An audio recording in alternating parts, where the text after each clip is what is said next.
الجمال مش كفاية، لازم الأداء كمان. انا مش فاهمه الاجهزه دي شبه المطابخ اللي بتيجي في المجلات كده.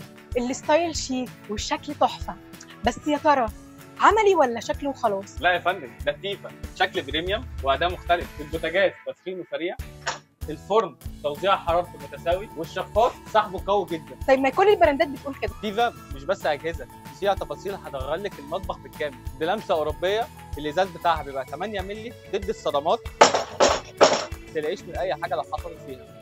معانا كمان العين بتبقى 3 غرف، دي بتساعد على التسويه اكتر. دي بتاخد معانا في التسويه ساعه، دي بتاخد معانا في التسويه نص ساعه، بتسهل معانا كمان الاكل اسرع واسرع. كمان الكهرباء بيميزوا اللي هو بيبقى 2 عين، واحده كبيره واحده صغيره، وكمان بيبقى فيه فريم امامي وفريم خلفي بيبقى ضد الصدمات عشان لو اي حله وقعت ما تحرقش. وكمان سوفت كلوز معانا لو عندك اطفال رزعوا الباب ما تقلقيش. كمان معانا المقابض دي من ماده البكلايت اللي هي ما بتتاثرش معانا من الحراره، وكمان المقابض دي بتبقى من النحاس اللي هي ولا بتصدي ولا بتسخن، فبتطول عمر طويل المدة. كمان معانا الشفاطات، احنا الشركه الوحيده بنقيس قوه الشفط من المسطح، ده قوه شفط 850 متر مكعب. كمان بيبقى فيه خاصيه تربو لو شغالين على جريل او شوي والدخان عالي على الموتور بيعلى اوتوماتيك من نفسه. كمان الاربع سرعات، كل سرعه فيه تايمر 10 دقائق بتظبط فيه وبيطفي غاز اوتوماتيك. طب والضمان؟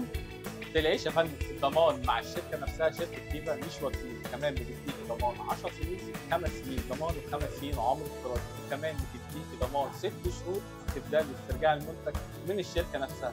كمان الشركه الوحيده بتديكي ضمان 10 سنين على الازاز ضد عيوب الصناعه. وديني الكاشير دلوقتي. استنى اقول لك على اخر حاجه. ايه تاني؟ في خصومات على الكاش، ولو هنقسط فيه تريبل زيرو، زيرو مقدم، زيرو فوائد، زيرو مصاريف اداره لحد 24 شهر سعر الكاش. ده فعلا اي جهاز نفسك فيه هتلاقيه في شرف دي جي.